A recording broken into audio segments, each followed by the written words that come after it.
여러분 안녕하십니까? 우수군의 진짜 동부가 수근수근 시간입니다. 네, 안녕하십니까?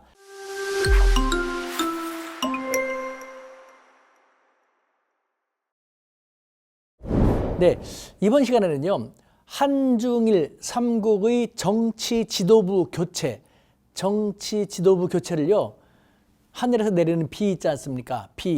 비의 종류로서 한번 비교해 볼까 하는 생각이 듭니다. 예를 들면은 어떤 나라는 마치 소용돌이 몰아치듯한 그런 정치 지도부 교체 양상을 보이고, 어떤 나라는 호우, 집중호 같은 호우의 양상을 보이는데, 어떤 나라는 는개, 처음 들어보시는 분도 계시겠습니다만 상당히 가늘어 갖고 잘 의식이 안 되는 그 비를 얘기하거든요. 이와 같은 양상을 보이기도 하는데, 각각 어떤 나라가 그런지 한번 보도록 하겠습니다. 먼저 중국입니다. 중국은요, 빠방빵빵빵 폭풍우 소용돌이가 몰아치고 있다라는 그런 느낌이 듭니다. 네, 중국의 대내외 환경이 점점 중국인들이 많이 쓰는 표현을 쓴다면 엄중해지고 있습니다. 정말 뭐 국제사회에서 미국이라든가 뭐 다른 나라들이 중국에 대한 경계전선을 강화했고, 국내 문제도 계속해서 정말 첩첩산중 어려운 문제가 계속해서 나타나고 있죠. 이와 같은 총체적인 난국을 극복하기 위한 지도자가 중국에는 절실히 필요한 것이죠. 이와 같은 측면에서 단지 세대 교체가 아니라 시대 교체, 이 글로벌 시기에 적합할 지도자로 교체되지 않으면 안 된다는 시대 교체를 단행하고 있는 것이죠. 예를 들면은 2020년 5월 달 개최되는 전인대에서요, 32명의 신진 지도부들이 새롭게 단행이 됐는데, 인사가 단행이 됐는데요. 이들 1차적으로 32명이 됐습니다. 이들 지도부, 신진 지도부들의 면면을 한번 살펴보면요. 첫 번째, 이들은요, 연령대가 1970년대입니다. 40대라는 것입니다. 이들이 담당하는 것은 중앙정부의 차관급, 그리고 지방정부의 부성장, 우리로 말하면은 부시장이라든가 부도지사와 같은 아주 중요한 역할을 하게 됩니다. 과거에는요, 60세 전후의 사람들이 이와 같은 역할을 담당했는데 40대 초중반으로 무려 15살 정도 연령이 낮아진 것이죠. 그러니까 세대 교체가 됐다라고도 할 수 있는 그런 특징을 들 수 있고요. 두 번째로는요, 이들은 이론 전문가들입니다.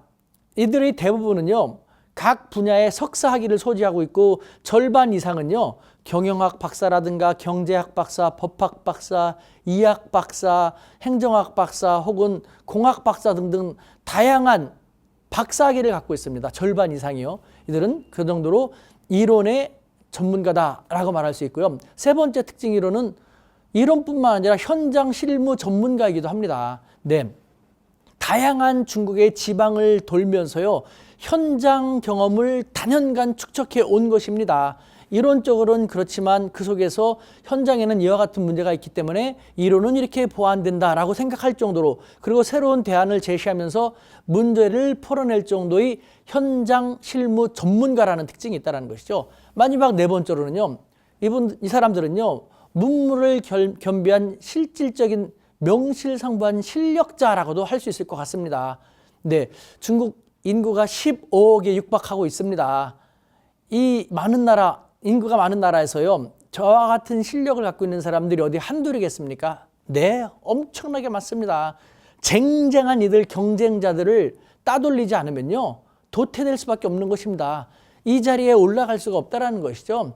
즉, 실력으로서 인정받았다는 것인데, 그 실력도요, 단순히 인맥이라든가 이론이라든가 현장 경험이 아니라 종합적인 실력이라는 것이죠.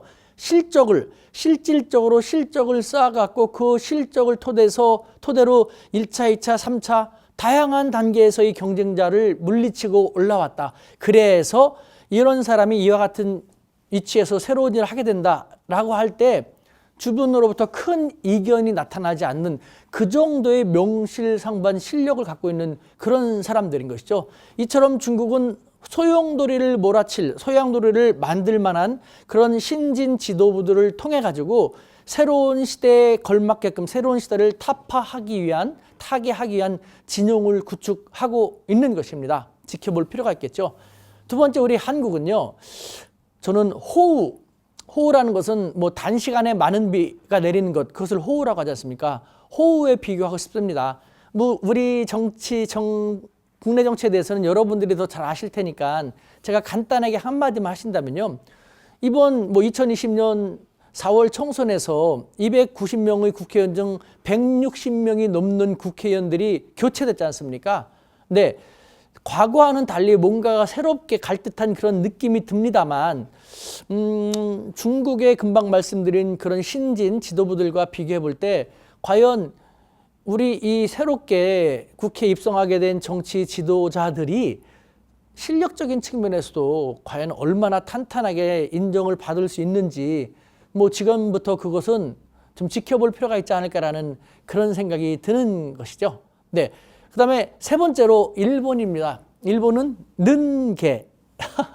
는게라는 건요. 국어사전을 보니까 유심히 살피지 않으면은 비가 내리는지를 잘 알 수 없을 정도로 약한 비라고 합니다. 는게. 일본을 보십시오. 정치권 교체에 대해서 천하태평입니다. 아직도요. 일본에서는 세습정기인이 활개치고 있지 않습니까? 예를 들면은 보십시오. 그 일본 정계의 지금 2인자라고 하는 모 인사는요. 막말 제조기로 불려지고 있지 않습니까? 나이가 뭐 80대가 근접해서 물론 나이가 많다고 그렇게 얘기할 것이 아니지만 너무 지금 시대와 적합하지 않은 행동, 언행으로서 일본 사회에서도 많은 구설수를 일으키고 있죠. 그럼에도 불구하고 그 집안 가문이 좋았고 내가 그 집안에 태어나고 싶어서 태어난 것도 아니지 않습니까? 태어나고 보니까 정치 명문가의 가문이에요. 아무 어려움 없이 잘 불편 없이 지내왔고 그 집안 사람이다 보니까 정치인이 쉽게 되었고 그런 상태에서 그냥 호가호식하면서 지내고 있는 것입니다. 뭐 나이가 들었으니까 그땐 바뀔 수가 없었으니까 라고 생각할 수도 있겠지만 지금 또 일본 사회에서 열심히 활약하고 있는, 좋게 말해서 한 세습 정치인을 볼까요? 세습 정치인, 뭐 지금 환경부 장관, 환경상도 하고 있는 사람 보더라도요. 얼마 전에는 유엔에서 기후변화 대책에 대한 질문에 대해서 영어로 아주 멋있는 답을 했죠. 그래서 폰쿨색 장관이라는 별칭도 얻게 됐지 않습니까? 무슨 말이냐? 유엔에서 외신들이 기후변화 대책에 대해서 어떻게 생각하느냐, 일본의 환경부 장관으로서 뭐 대책이 있느냐라고 했더니요. 기후변화 같은 스케일이 큰 문제를 다루려면은 먼저 즐거워야 하고, fun, 그 다음에 cool, 멋져야 하고, 그 다음에 섹시해야 한다라고 했습니다. 그래서 펀쿨색 장관이라는 별명을 얻었는데, 아니 기후변화에 무슨 섹시냐 하면서 일본 사람들조차도 저런 사람들이 우리 지도자라니까 외국에서는 그냥 비난하고 비아냥거리면서 재미있어 할 수도 있겠지만 우리 일본으로서는 앞날이 캄캄하다라는 그런 얘기가 점점 크게 나오고 있지 않습니까? 그래도 아무 문제 없이 계속해서 쑥쑥 승승장구하고 있지 않습니까? 참 정말 일본이라는 나라는요. 한국과 중국만 하더라도 난국을 돌파하기 위해서 글로벌 생존과 경쟁을 위해서 이렇게까지 치열하게 몸부림치면서 살아나가기 위한 노력을 전개하고 있는데도 불구하고 저렇게 태평성세 여유롭게 지내고 있으니 참 저는 일본이 정치권 교체를 보면요. 는게도 너무 과분하다는 생각도 듭니다. 고인물 전혀 바뀌려고 하지 않지 않습니까? 물론요. 고인물은 썩기 마련이죠. 그래서 일본이 점점 힘들어지고 있지 않습니까? 정치가 일본 사회라든가 일본 경제의 발목을 계속 잡고 있으니까 일본이라는 나라가 계속해서 후퇴할 수밖에 없는 것이죠. 물론 일본도요. 10여 년 전에는요. 뭐 세습 정치 폐해를 느끼면서 세습 정치를 최소화시키자라는 그 사회적인 그 분위기가 형성돼 있었습니다. 그때 그런데 마침 지금의 일본의 야당인 민주당 계열이 집권을 했고 그런데 민주당 계열이 멋있게 그 정책 전개를 일본이란 국가 운영을 잘 못했거든요. 그러다 보니까 일본 사람들 경험 없는 초보자들보다는 그래도 정치 가문에서 정치를 보고 산 사람들이 더 낫겠지. 그런 식으로 갖고 다시 세습 정치인을 싹 받아들이는 식으로 다시 후퇴하고 말았습니다. 제가 할 건 아니지만 이웃나라 국민으로서 일본도 잘 되길 바라는데 속상합니다. 이와 같은 중국과 일본의 상황을 볼 때요. 저는요. 또 이렇게 말하면은 여러분들 일부 중에서는요, 아유, 저거 또 친중파라고 말할 수도 있겠습니다만, 제가 개인적으로 운영하는 우수근의 한중일 TV를 보십시오. 유튜브. 우수근의 한중일 TV에 과연 그런지 이와 관련된 다양한 동영상도 있는데요.